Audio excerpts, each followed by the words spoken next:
Olá, bom dia a todos. É com imensa satisfação que nos reunimos hoje aqui para participar da 11ª Semana ENEF, que é uma iniciativa promovida pelo Fórum Brasileiro de Educação Financeira, desde 2014. Este ano preparamos um evento para os nossos participantes assistidos, seguindo o tema central proposto pela iniciativa, que é a proteção financeira. Esse é um assunto muito importante, pois diz respeito não apenas ao presente, mas também molda o nosso futuro, pois é essencial pensarmos de maneira estratégica sobre a longevidade e a saúde financeira. Por isso, convidamos a especialista da Itaú Asset Management, a Fernanda Latari, para conduzir a palestra Investir em Educação Financeira é investir em sua segurança. Aqueles que já tiveram a oportunidade de participar de outros eventos com a Fernanda conhecem a qualidade de suas contribuições. E hoje todos nós temos mais uma oportunidade de aprender com a sua experiência e expertise. Durante a palestra, vocês podem fazer perguntas no chat, pois reservamos um momento ao final da apresentação para respondê-las. Vamos então aproveitar ao máximo cada minuto desse evento. Fernanda, por favor, a palavra é sua. Obrigada, Reginaldo. Bom dia a todos aqui na nossa live, na Semana de Educação Financeira. Agradeço o convite e eu fiz aqui um compilado da minha vivência nas últimas décadas como educadora e planejadora financeira, Hoje eu exerço uma função na Itaú Asset mais relacionada à especialidade de portfólios para fundos de pensão, mas o meu passado é um passado de analista econômica e, de certa maneira, de educadora financeira. Eu fui voluntária por algum tempo na Planejar, dei algumas aulas em universidades, e fui sempre assim convidada para motivar as pessoas a começarem a investir em grupos de profissionais liberais. Fiz atendimento em consultórios para pessoas de baixa renda, já lidei com questões comportamentais de clientes de alta renda.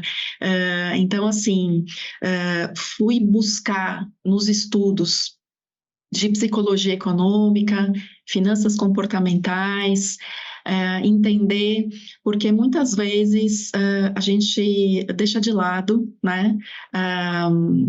o começar a investir, e quando nós investimos, temos às vezes algumas disposições para muito risco ou pouco risco, para ter um portfólio seguro, ou um portfólio que não tem absolutamente nada a ver com as necessidades absolutamente daquela pessoa, daquela família, Então, eu tentei ter uma formação complementar à minha formação numérica, para entender o que fazia muitas vezes as pessoas, ou mesmo os gestores, a desviarem dos seus objetivos principais. Então, os slides que eu preparei aqui para vocês são baseados em toda essa vivência que eu tive nesse mundo da educação financeira, E daí, começando aqui a expor o conteúdo para vocês, investir em educação financeira é conhecer a si mesmo, é o primeiro passo, Essa questão da relação do indivíduo, do brasileiro com o dinheiro, pode determinar uma série de atitudes de segurança, de imprudência, não só pensando em investimento, mas também no cuidado com a capacidade financeira, endividamento, Tudo que pode, inclusive, ter repercussões positivas ou muito negativas na estrutura familiar. Também refletir sobre o propósito, Eu estou investindo para quê, o legado, a maneira de se relacionar com a família, A relação com o dinheiro, ela pode ser determinada por isso ou ela pode ter uma motivação por isso. Entender o momento de vida para poupar, para investir, para proteger ou acumular, para realizar e usufruir, Nem tudo é sacrifício. A gente tem que tentar, de alguma maneira, ter uma segurança para usufruir em vários momentos de vida e entender de que maneira que isso pode ser feito, né? O horizonte de investimento é muito importante, a capacidade financeira, né, que vai ser uma mistura de alguns elementos, né, como a disposição para se assumir um risco ou não, a própria capacidade mesmo financeira, qual que é a tua atividade profissional, tipo de salário que você recebe, se você tem muitos ou poucos dependentes, se você vai fazer um investimento para um objetivo de curto prazo ou de longo prazo, né? Tudo isso combinado acabam determinando a tolerância ao risco, né? Muitas vezes, quando a gente vai preencher um questionário de suitability, de definição de perfil de investimento, quer seja para escolher o perfil que você vai se encaixar aqui na fundação, ou se você estivesse ali cumprindo, né, um preenchimento do banco, que você é correntista, para conseguir avançar com algum investimento novo e tudo mais, ali aparecem perguntas dos mais variados tipos para justamente checar alguns desses elementos que eu projetei aqui. Alguns questionários são mais tradicionais, pendem para as perguntas mais relacionadas ali à capacidade financeira e tolerância.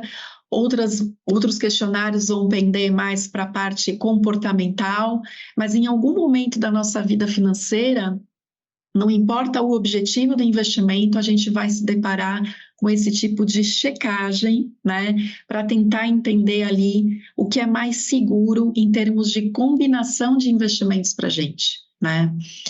E essa questão do significado do dinheiro, ela é muito ampla, né? Quando a gente vai estudar isso, não só na parte do comportamento do investidor, mas tentar compreender, por exemplo, como o brasileiro lida com o dinheiro, é uma mistura de aspectos sociais, né, culturais, estrutura familiar, significados de uma série de questões, né, de prioridades.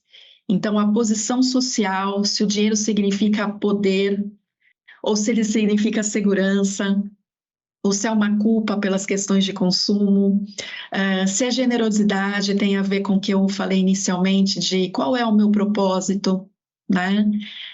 Legado, movimento, se o dinheiro possibilita mudanças na tua vida, né? E a ponte para o futuro, a ponte para um futuro mais imediato, ou pontes para você conseguir ter a independência, né? Muitas vezes pode parecer pensar em dinheiro um tabu, porque remete a questões de controle, mas controle é liberdade, né? Então, esse é um elemento muito importante do investir com segurança, do planejar e de ser educado, consciente financeiramente, né? E essa questão do momento de vida e de toda a elaboração de um ciclo de vida financeira é muito intuitivo, né? Eu vou colocar agora aqui um gráfico para a gente, para vocês tentarem se encaixar nesse padrão de ciclo de vida financeira. As gerações mais recentes talvez quebrem esse padrão, retardando alguns passos, ou não fazendo muita questão de alguns passos relacionados a algumas aquisições de bens como imóveis, etc., mas para quase todo mundo aqui no Brasil, visualizar esse ciclo pode ser inspirador, né? E a gente vai entender aqui que cada fase é uma situação diferente e cada pessoa vai ter consciência de que a hora de ser mais propenso ao risco é uma, a hora de ser mais avesso ao risco é outra, mas é lógico que podem acontecer desvios ao longo do tempo, porque, como eu falei, o dinheiro significa coisas diferentes dependendo da pessoa que está refletindo sobre isso, né? Mas, de maneira geral, né? Qual é a tua fase? Em que fase você está aqui no ciclo financeiro, né? Para checar se o teu investimento atual, previdenciário ou não, o conjunto dos teus investimentos, ou se você ainda não começou, ou se vai começar a usufruir, ele está fazendo sentido dentro desse ciclo, né? Que é um ciclo que a gente colocou aqui entre 20 e 95 anos, dividido em 3 grandes fases, né? Primeira fase, aqui no horizonte, né, do investimento, de construindo a sua vida, né? Que os maiores desafios são lidar com o crédito e um potencial deslumbramento no consumo, são os primeiros salários, as pessoas estão saindo da casa dos pais, a necessidade de ter algum tipo de controle, mas ao mesmo tempo começar a desfrutar um pouquinho da vida, né? Tendo essa independência com a entrada no mercado de trabalho. É uma hora propensa ao risco, então geralmente a gente recomenda os perfis de investimento mais agressivos ou os investimentos para um crescimento de capital, mas com a consciência que pode acontecer alguma perda para quem é mais jovem, porque tem todo esse horizonte para acumular e talvez compensar algumas perdas, mas também é uma fase importante ali para se lidar com crédito, para se lidar com o potencial deslumbramento do consumo, até para se definir a capacidade de investimento, né? Para começar a investir com consistência, é importante definir a capacidade de investimento, ser capaz de poupar algo, né? E sempre, independentemente do momento de vida, da fase de vida, ter aquele colchãozinho, a reserva de emergência, que dá segurança tanto para as adversidades como para que se consiga cumprir o plano completo financeiro. Não adianta nada a gente ter todo o dinheiro investido no investimento ou sem liquidez ou de maturação no longo prazo e não ter um dinheiro para assumir uma eventualidade, né? Antigamente os educadores financeiros sempre davam como exemplo uma despesa maior com uma medicação, porque alguém da família ficou doente, ou um carro que quebrou, ou alguma interferência climática na residência, mas a pandemia mostrou para a gente a importância da reserva de emergência, né? Que 6 meses, né, que é o praxe para se construir uma reserva de emergência, não necessariamente é o correto, né? Então, a gente acabou de ter um exemplo importante com a pandemia de como é fundamental para se ter segurança em qualquer aspecto da vida comum e financeira a reserva de emergência. 6 meses ou talvez mais meses, se a tua estrutura familiar requerer isso numa situação de adversidade, né? Então, ali a gente colocou a formação acadêmica, prioridades do estilo de vida, entrada para uma casa própria, se for o caso, se é o teu estilo, né? A compra propriamente da casa e na passagem ali para os 30 e poucos anos, a ampliação da família, eventualmente casamento, filhos e tudo mais. E daí, na próxima fase, o cerne ali da questão é o crescimento patrimonial, né? E se você vai compor os teus investimentos só com financeiros ou não financeiros, né? Aqui é um perfil mais arrojado, né? E é onde a gente, muitas vezes, através da evolução da carreira, consegue potencializar a capacidade financeira para investir, né? Começa a fazer diferença o ritmo da acumulação, se você consegue ter uma evolução da carreira interessante e começa a ter ali um salário maior, bonificações e etc. E aí são outros desafios, né, que a pessoa vai enfrentar. Vai querer ter uma casa maior? Teve a renda maior? Mas também tem o gasto com a educação dos filhos, né? Se é um empreendedor, uma fase talvez de crescimento do negócio, de montagem e crescimento do negócio, saber lidar com uma herança, né? Apoio para os filhos começarem a sair de casa ou não, e pensar muito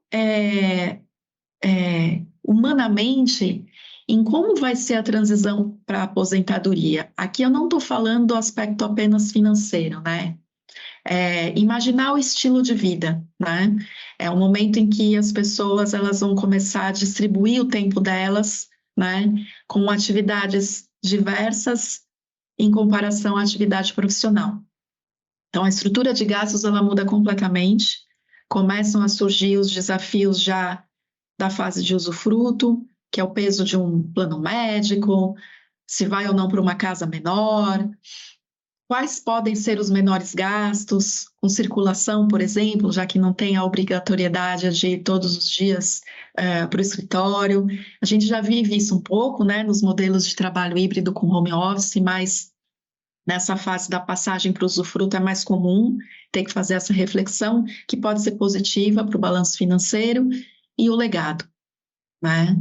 Então, quem começou com segurança a planejar a previdência na fase correta, né? Quanto mais cedo, melhor.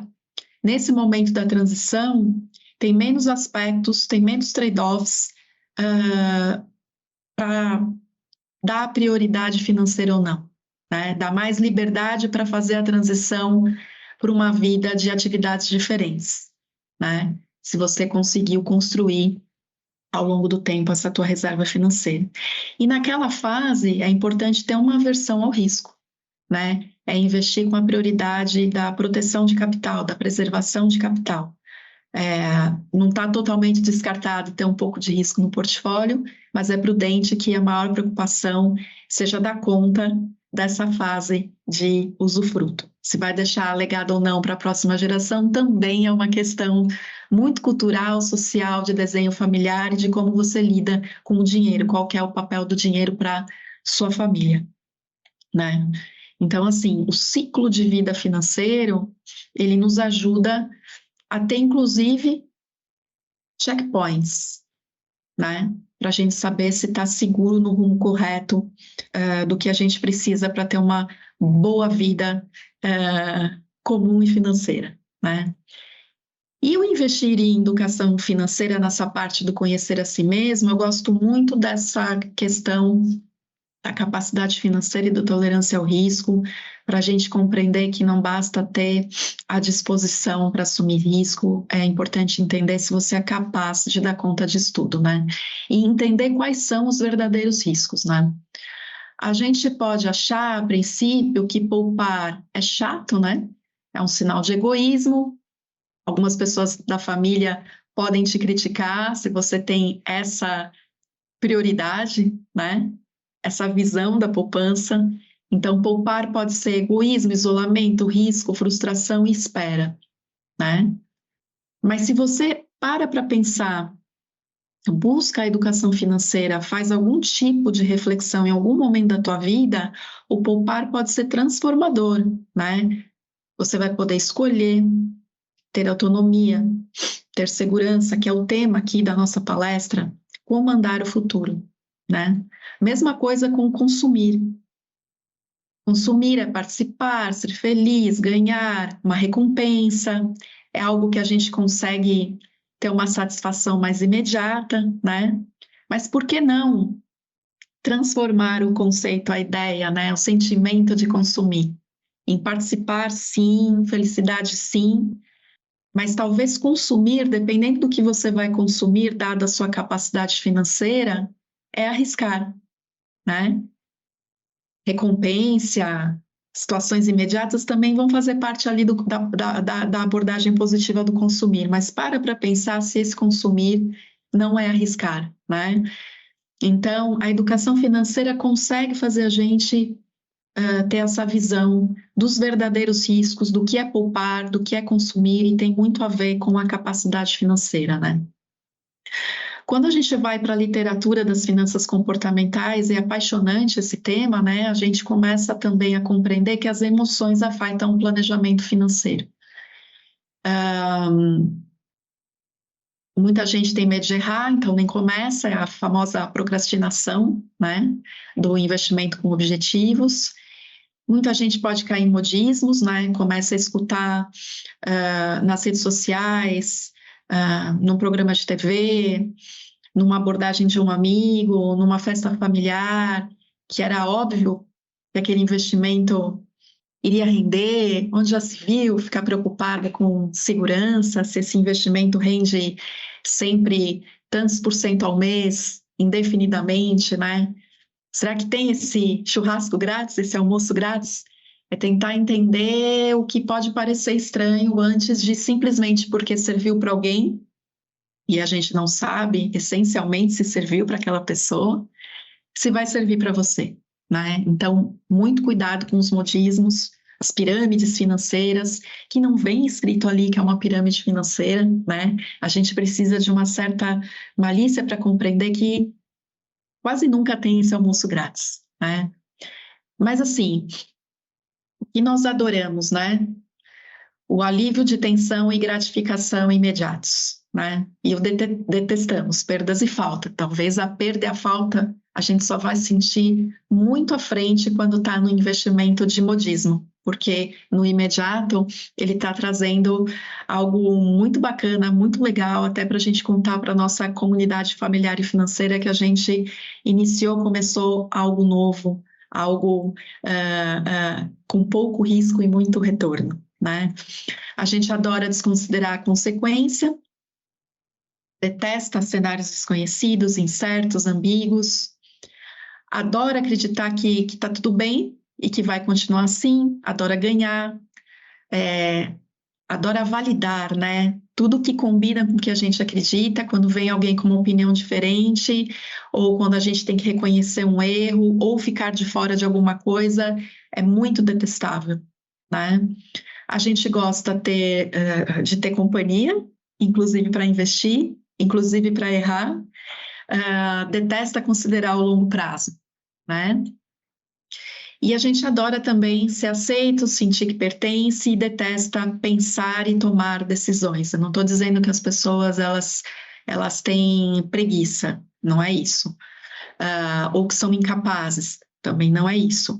É que dá trabalho parar para pensar e tomar as decisões, né? Então, esse quadro aqui, ele foi retirado de um clássico de finanças comportamentais, da professora Vera Rita, e todos esses elementos, eles fazem parte das nossas decisões financeiras, tanto da parte do consumo, quanto da parte do investimento, e a gente tem até nomes, né, para esses vieses comportamentais que atrapalham qualquer tipo de pessoa. Não é só a pessoa física investindo sozinha ou com a ajuda de um assessor financeiro ou com todas as informações que a fundação, por exemplo, provê aqui para o participante. O gestor de investimentos, ele também pode sofrer de alguns desses vieses, mas é lógico que ele vai ter uma série de aparatos, né, e áreas de suporte que vão criar alguns mecanismos e ele mesmo, com a sua experiência, talvez consiga ultrapassar, driblar aí na linguagem futebolística alguns desses vieses. Mas qualquer pessoa pode ser acometido por esse tipo de influência comportamental na hora de tomar as decisões, né? Um muito comum, muito intuitivo é manter o status quo, né? Quando as pessoas não fazem mudanças por temerem possíveis perdas, né? Tem a diversificação ingênua, que é uma tendência de distribuir igualmente os recursos pela quantidade de ativos disponíveis no portfólio. Você não está olhando o risco de investimentos muito diferentes e colocando um pouco naquele que tem uma volatilidade muito alta. Você está simplesmente pegando o teu dinheiro, fazendo uma conta de divisão, faz de conta 4 tipos de investimento, divide o patrimônio por 4, coloco lá e não percebe que você colocou um monte de capital numa coisa que tem um risco muito alto, né? Então, fica totalmente ali desbalanceada a tua diversificação. É bastante comum isso acontecer. O efeito manada, quando errar acompanhado da maioria é menos estressante, né, do que fracassar por ter assumido a atitude oposta do grupo. Então, quando acontece alguma modificação ali de informações, todo mundo tem uma mesma posição, todo mundo tem o mesmo fundo de investimento e todo mundo resolve sair ao mesmo tempo, o gestor do ativo, o investidor de um ativo ou de um fundo, e aí a gente acaba tendo até repercussões maiores nos preços propriamente de mercado, né? As pessoas muitas vezes no conjunto das suas movimentações afetam o comportamento dos preços de mercado. Tem muita literatura falando de efeito manada. E a preferência pelo familiar, né? Casos assim que o investidor ele vai procurar investir em renda variável, mas ele não quer diversificar, ele quer investir no conhecido. Então, ele, além de estar trabalhando numa companhia, ele só investe em ações daquela companhia, é um duplo risco, né? Ou então evitar os ativos estrangeiros, um preconceito em relação à diversificação internacional, só busca a diversificação em temas domésticos e perde a possibilidade de ter ali um efeito diversificação, melhora o balanço de risco-retorno do seu portfólio, né? Que é o home bias, né? A preferência pelo familiar. Na minha vivência, eu me debrucei mais na ilusão de habilidade, na ilusão de compreensão, para fazer os meus artigos, os meus estudos e tudo mais. A ilusão de habilidade é quando você superestima o teu próprio conhecimento técnico, né? E a causa disso, essa enxurrada de informação que todos recebem para tomar decisão, ou mesmo a influência da comunidade, né? E aí a consequência vai ser a mudança frequente de opinião. Recebe informação, não filtra tão bem o que faz sentido ou não para aquele momento e vai mudando de opinião a todo instante, né? Tem impactos financeiros disso, né? Custos tributários, custos de corretagem, sem contar com custos propriamente de impactos de entrar e sair das posições, muitas vezes em timings totalmente equivocados, né? É uma ilusão de habilidade que ataca o investidor profissional, o gestor profissional e o investidor individualmente, pessoa física, né? E a ilusão da compreensão, que é criar narrativa para dar sentido ao passado, né? Você cria retóricas para dar sentido ao que aconteceu, não questionando se a tua crença faz realmente sentido, e a consequência é você ficar ali meio que paralisado, tentando justificar o passado e desprezar que as condições podem mudar completamente e ser pego ali no contrapé de um investimento, de uma posição, se for um gestor profissional, né? E termos que muitos de vocês escutam, devem escutar na imprensa ou pela atividade que exercem dentro do banco ou que já exerceram, né, dependendo da área em que vocês trabalharam, né, o stop loss e o asset allocation, né. O stop loss faz parte do processo de investimento de todo gestor profissional e de algumas pessoas físicas que estão mais acostumadas a serem autônomas nas suas decisões de investimento, né. Então, dependendo do objetivo de retorno, do quanto que existe ali de apetite para se perder, do horizonte de investimento, não importa se é um investimento em renda fixa, um investimento mega diversificado ou um fundo multimercado, é preciso ter algum tipo de regra para decidir se essa posição será reduzida, em que ritmo ela vai ser reduzida, né? Que perda que precisa acontecer para desistir daquela posição e não simplesmente desistir dela porque ela começou a dar uma rentabilidade muito negativa, né? Então, são arquiteturas de escolha, que também é um termo muito utilizado nas finanças comportamentais, para ajudar o investidor a tomar essa decisão de ajuste do seu portfólio, né? E o Asset Allocation? O Asset Allocation é outra ferramenta muito importante para que a gente possa ter também uma arquitetura de escolha. Para um participante, por exemplo, de um plano previdenciário, dependendo ali do horizonte de investimento dele, do que foi apontado no questionário de perfil de investimento, qual é o perfil dele, para ele escolher ali qual vai ser a mistura de ativos que ele vai ter no portfólio de longo prazo dele, né? Ou se ele não vai ter nenhuma mistura, se ele vai ter um portfólio basicamente de renda fixa, né? E por que isso? Para existirem alguns parâmetros de mistura de posições, e não para simplesmente entrar e sair dos perfis, ou o gestor que está fazendo o investimento desse perfil, né, ali o conservador, o moderado, o agressivo, ele também não está livre para entrar e sair de determinado mercado, e muitas vezes destruir valor, né? Então, as bandas de investimento em renda variável, nos asset allocations dos planos de previdência, aqui da fundação ou qualquer outro plano que existe no mercado, serve justamente para tentar reduzir o risco de decisão, né?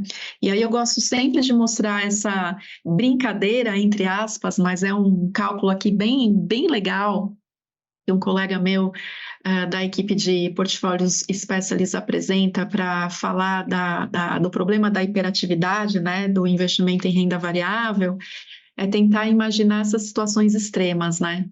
Em laranja, a gente tem o investidor da bola de cristal, que é o cara que ficou fora do mercado de renda variável em toda essa retrospectiva nos 10 dias de pior performance, né? E no azul é o oposto dele, né? É a pessoa que talvez não tenha ali segurado a onda da instabilidade e tenha perdido os 10 dias de melhor performance de 2000 a 2024, né?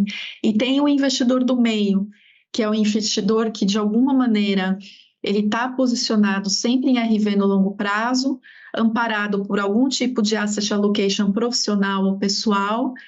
É lógico que no meio da jornada é importante ter ali a mudança tática, mas ele prevaleceu ali alocado no período. Não estou aqui colocando juízo de valor no tamanho dessa alocação, mas ele conseguiu uma rentabilidade bem melhor do que quem estava fora desses 10 dias de melhor performance, que a gente nunca sabe quando vai acontecer.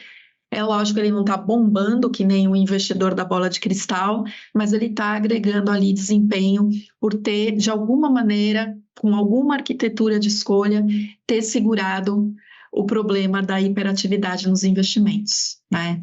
Então, aqui é um exemplo de que quando você, através da educação financeira e das informações que chegam até você, escolheu com alguma segurança o perfil que cabe para a tua vida, né? Você pode ter algum benefício aí a longo prazo com essas classes de maior risco. E investir em educação financeira, muito basicamente, é planejar, né? É estruturar e organizar estratégias nas buscas de objetivos em várias fases da vida, né? Permitindo a superação das adversidades com menor desgaste. Aqui tem muito a questão da reserva de emergência, ou se você tiver uma baita adversidade e tiver que mexer na sua reserva de médio prazo, ela existe, isso já te traz um afago. Permitir flexibilidade entre os ciclos de expansão e restrição da economia, eventualmente ali um período de desemprego, ou a liberdade para tirar um sabático. Então, o planejar te permite isso também, né? Permitir usufruir ao longo da vida, né? Não somente no futuro. Então, é importante a checagem das metas intermediárias. Se alguém tiver o privilégio de estar à frente da sua meta intermediária, poderá usufruir de uma viagem, de um estudo especial, enfim, a checagem intermediária é muito importante. É um processo contínuo que precisa ser revisitado porque as condições mudam, né? E precisa ser um hábito para não se tornar chato, né? Para a gente quebrar aquele viés comportamental inicial. Mas como fazer isso, né? É tentar imaginar que a vida da gente financeira pode ser um balanço de passivos e ativos. Os passivos aqui divididos em prazo e grau de exigibilidade, né?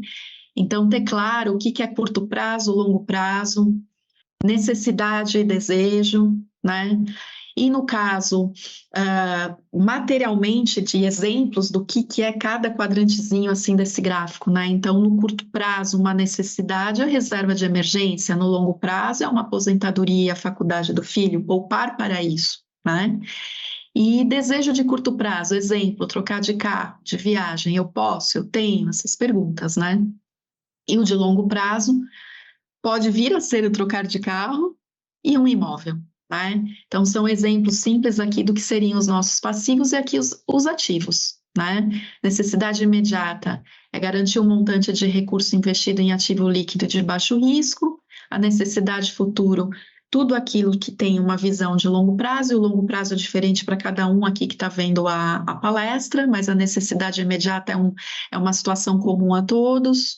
O desejo imediato aponta situações de risco no planejamento, tem a ver com aquela questão do consumo que eu mostrei anteriormente. O desejo futuro é ali atender em caso de evolução da riqueza, né?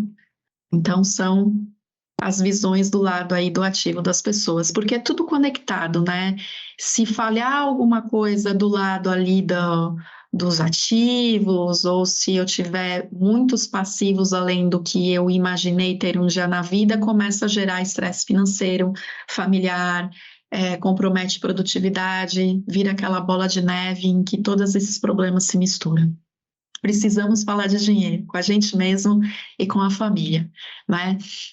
E entender, aqui é muito inspirado no livro do Martins, da Denise Rios, do Jurandir Macedo, qual que é o capital? A gente falou até agora muito de capital financeiro, né? Que tem a ver com padrão de vida, realização de sonhos, mas tem a conexão, né, do capital físico, do social, do intelectual. De certa maneira, o financeiro ajuda a gente a ter o equilíbrio aqui em todas essas questões aqui de capital. O investir em educação financeira é compreender que ser muito conservador também pode ser um risco, né? A matemática é implacável, né? Eu, no passado, fiz algumas palestras com a Tati Greco em que ela mostrava esses gráficos, a gente conversava muito sobre essa coisa da matemática implacável, e é bem por aí, né? É muito diferente quando você começa atrasado a investir, ou quando você investe muito pouco, ou quando você tem rentabilidades baixas dos seus investimentos, né? E aqui eu não estou fazendo juízo de valor se é porque você está num investimento muito conservador, dada toda a jornada que você precisa cumprir, ou se o seu investimento não está rendendo bastante. Vamos imaginar que é de uma escolha muito conservadora. Então faz muita diferença se eu estiver pensando numa rentabilidade real de 3 e de uma rentabilidade real de 6, né? Aqui a gente tem as idades, o patrimônio, quem conseguiu, né, poupar R$1.000 por mês e lá na frente vai usufruir R$12.000 por mês, tem uma rentabilidade real dos investimentos de 6, consegue esticar esse patrimônio até muito tarde. Quem tem uma rentabilidade menor consegue esticar até menos quase 20 anos. Então, é um exercício matemático, uma futurologia de como que seria, dado o mesmo ritmo de acumulação usufruto, a diferença de, muitas vezes, ser conservador ao extremo, se a minha jornada de investimento é longa, né? Então, aqui é uma provocação com essa figura aqui para vocês. Uma outra forma de olhar isso é ver a questão da disciplina, né?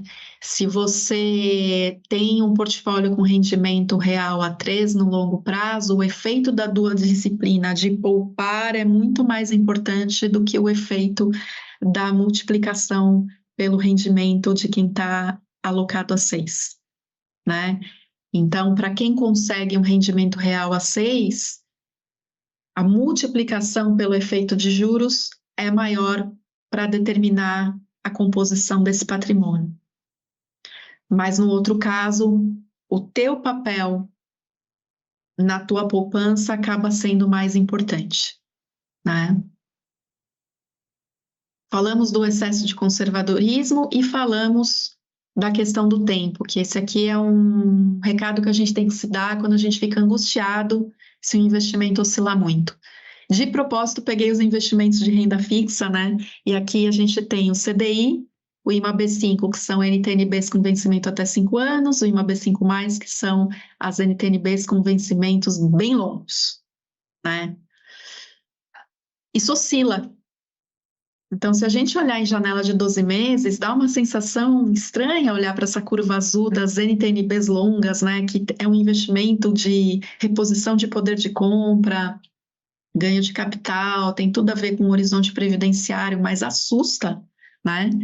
Mas porque a gente está olhando numa janela de 12 meses. Conforme a gente vai expandindo essa janela, né, vai dando um sentido, um investimento com esse prazo mais arrojado, né? Então, o que eu coloquei aqui, né, como a importância de considerar a jornada, né? Ativos atrelados à inflação tem tudo a ver com previdência, né? É visar a segurança da manutenção do poder de compra no longo prazo. Mas é difícil evitar a insegurança percebida com as oscilações, ou escolher um investimento com maturação no longo prazo por um objetivo de curto prazo, né? E daí, quando a gente pega e olha isso no acumuladão do período, a gente vê esse investimento em NTNBs longas rendendo super bem, os investimentos em NTNBs curtas também, inclusive conseguindo superar o CDI com mais probabilidade em várias das janelas, né? Então, se você não tem estômago para estar numa rentabilidade que tem tudo a ver com previdência, mas é muito longa e pode te trazer alguns momentos de susto, se você tem o hábito de fazer o checklist ali semanal, mensal, 12 meses, tem outros investimentos que podem combinar mais com você, né? E a gestão ativa nos planos de previdência justamente fica trocando as posições ao sabor ali da conjuntura do mercado, dos preços, se vale a pena ou não, mas o investidor pessoa física investindo individualmente numa reserva além da reserva previdenciária, pode olhar para esses gráficos que eu coloquei e se testar em relação a apetite por risco, né? Investir com segurança é conseguir terminar a jornada. Então, é importante a gente se entender e a rentabilidade passada nos ajuda para isso. Ela não é garantia de performance futura, mas ela dá exemplos do que pode acontecer no meio da jornada de investimento. E é esse trade-off, né? Tem um sentido para aguentar um pouquinho de volatilidade, que é tentar buscar as metas de longo prazo, que são diferentes para cada tipo de pessoa. E, para finalizar, né, é super importante o acesso à informação, participar de uma live com os profissionais que a Fundação sempre traz na Semana ENEF ou em outros fóruns. Coloquei aqui os links, né, do próprio site da Fundação, da Itaú Asset, da CVM, da Ambima, da Planejar, tem bastante conteúdo de qualidade para a gente pesquisar. Estamos ainda na época da declaração de imposto de renda, é sempre um momento em que a gente, através do preenchimento da declaração, consegue ter ali insights de balanço familiar, quando a gente levanta renda, quando a gente levanta investimentos, pagamentos, é uma inspiração aí, é chato, mas pode ser inspirador para quem nunca colocou ali na ponta da caneta os insumos para construir um balanço familiar. Aqui na Itaú Asset tem as páginas de economia, estudos, podcasts, super objetivos, rápidos, alguns estudos mais longos, mais aprofundados, como os white papers, inclusive o meu de finanças comportamentais. Drops de mercado, para quem quer se inspirar aqui com alguns estudos que as equipes fazem. A parte de educação no site da CVM, super rico, além desses eventos da Semana ENEF, eles têm lá um estoque de apoio bastante interessante. A Ambima, que tem cursos gratuitos ou não, para a gente tentar também adicionar, né, mais especializações para entender alguns tipos de investimento que, se uma lâmina de um fundo não for suficiente, uma explicação do especialista também não for suficiente, a gente consegue ir lá, tem coisas muito interessantes para ser aproveitadas. E a Planejar também, com um nível ali de informações um pouco maior do que CVM e Ambima, mas vale muito a pena também acompanhar aqui, tem muitas lives, conteúdo escrito, cursos gratuitos ou não, para quem é associado ou não, conseguir se desenvolver, né? E assim, investir com segurança é procurar aconselhamento, é compartilhar tempo, isso aqui que a gente está fazendo é compartilhar tempo, conhecimento, experiências, né? Montar o fluxo de caixa, levantar o patrimônio e dívidas, diversificar o patrimônio financeiro e não financeiro, né? Pensar que não existe um produto mágico, né? É bacana a solução de investimento, o plano previdenciário, ele é uma solução de investimento, mas tem outros recursos que você vai querer investir, que eles também precisam ser diversificados e fazer parte de uma solução completa. Aproveitar a eficiência tributária de alguns produtos, de algumas soluções de investimento, como o plano de previdência, entender que a rentabilidade passada não é garantia de performance futura e quebrar o preconceito de procurar alguém para ajudar profissionalmente, né? A gente hoje em dia tem uma oferta de profissionais bastante ampla no mercado para tentar fazer um diagnóstico e nos ajudar a tomar próximos passos aqui numa construção com segurança da nossa jornada financeira. É isso que eu tenho de contribuição para vocês. Fico à disposição aqui de dúvidas e comentários aqui da Fundação também ao término aqui da live. Bom dia a todos. Primeiramente, em nome aqui da Fundação Itaú Unibanco do Funbep, nós gostaríamos de agradecer a Fernanda Lattari por todas essas orientações e por nos passar um pouco também do seu conhecimento sobre educação financeira e planejamento financeiro. É sempre muito importante, porque quando a gente ouve uma especialista no assunto, é uma oportunidade de refletirmos sobre os nossos hábitos, aprofundar também o nosso conhecimento, né, sobre o tema e o nosso controle, o comportamento com dinheiro. E assim como a Fernanda bem disse, controle é liberdade.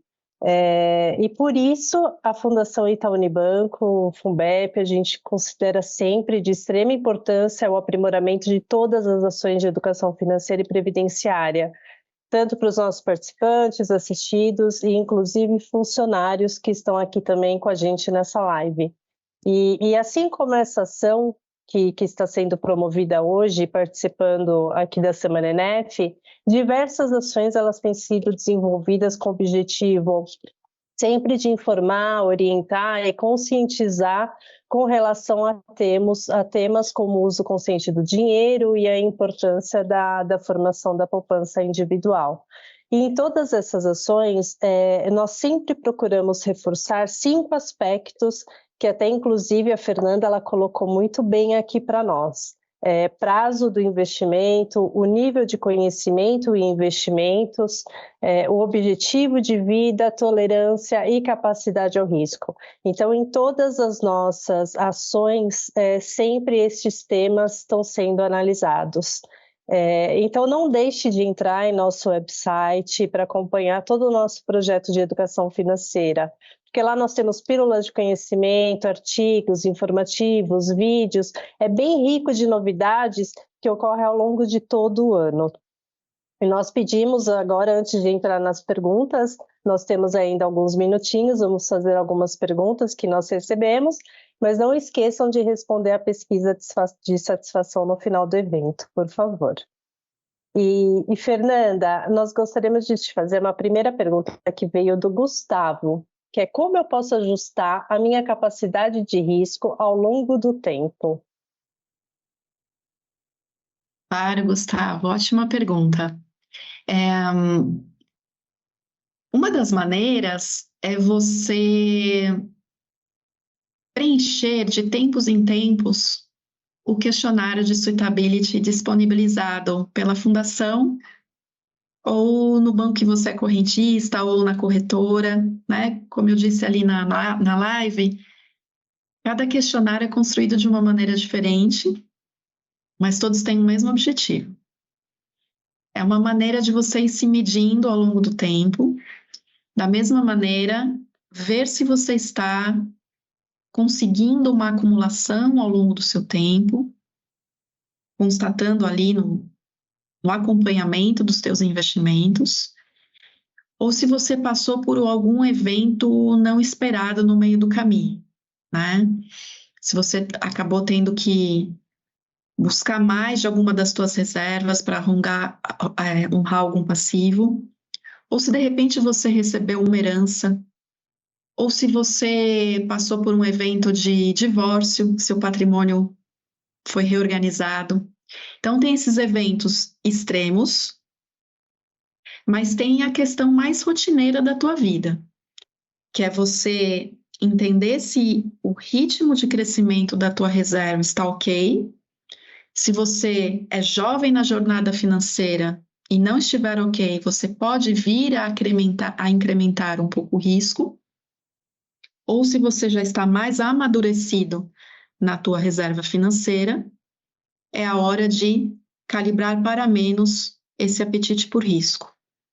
Mas o mais importante, quer seja se você vai fazer isso sozinho, olhando numericamente o ritmo de evolução dos teus recursos, dado o teu horizonte, as rentabilidades, etc., ou se você vai ajudar como apoio o questionário de suitability, você tem que calibrar também o teu ritmo de poupança, né?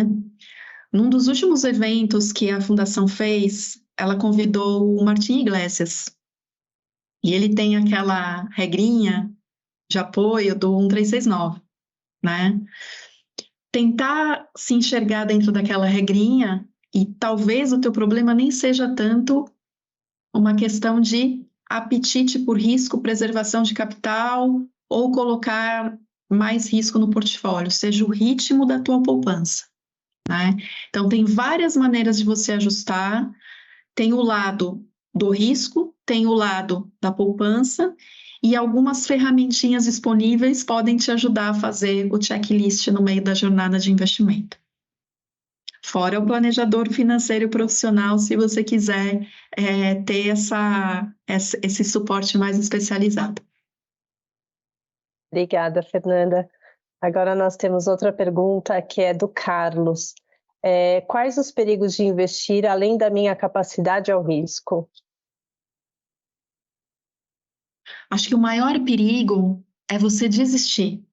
É você tiver uma perda grande o bastante que vai te deixar descrente de continuar a jornada de investimento. Esse é o maior perigo, né? Então, quando eu faço o alerta ali que não tem o produto mágico, é muito importante ter isso em mente, né? Colocar todos os recursos ou todo o recurso além do que você tem no plano de previdência num único produto e não ter, a princípio, compreendido o tamanho do risco que ele poderia te trazer. Quer seja o risco de oscilação, quer seja o risco de liquidez, né, que é um outro risco que muitas vezes a gente menospreza quando vai alocar num produto, né? E aí, quando você desistir por completo, você vai realizar aquela perda, né? Então, a questão da diversificação é muito importante. E de entender se aquela combinação diversificada também atende o teu perfil, né? E tudo está linkado com a questão do horizonte de investimento. E aguentar ou não uma oscilação não tem a ver com o tamanho da reserva, muitas vezes. Pessoas mais abastadas ou pessoas com maiores dificuldades financeiras podem ter reações variadas. Nem todo mundo que tem muito patrimônio para acumular e que, em teoria, a gente imaginaria maior tolerância à perda, é tolerante à perda, né? Então, eu acho que o maior risco é você desistir simplesmente, perder o incentivo de poupar. Esse é o maior risco que eu vejo em relação ao questionamento que foi feito. Legal. Fernanda, eu vi aqui duas questões que eu achei muito interessante e vou até uni-las. A Ana, ela pergunta, como as emoções podem influenciar a minha capacidade de tomar decisões racionais em relação ao risco? E a Sueli, ela questiona como lidar com os investimentos em tempos de crise, exemplo na pandemia. Ou seja, são aqui duas questões que estão relacionando muito questões de emoções versus investimentos. Como lidar com isso? A época da pandemia, ela foi muito inspiradora para nós reavaliarmos o nosso comportamento em relação ao dinheiro, né? E eu acho que a principal questão é relacionada à reserva de emergência, tá? A depender do teu desenho familiar e a depender da tua atividade profissional, talvez a reserva de emergência ela tenha que ser maior do que aquele conselho que a gente sempre propagou dos 6 meses, que era muito baseado num tempo médio de desemprego no Brasil em algum momento das décadas. Então, você deveria estar ali capacitado a atender às suas necessidades se você cessasse a renda por 6 meses, né? Mas a pandemia, ela mostrou reações diferentes do mercado de trabalho. E dependendo de como os componentes da sua família estão nesse mercado de trabalho, talvez você aumente o seu papel de provedor.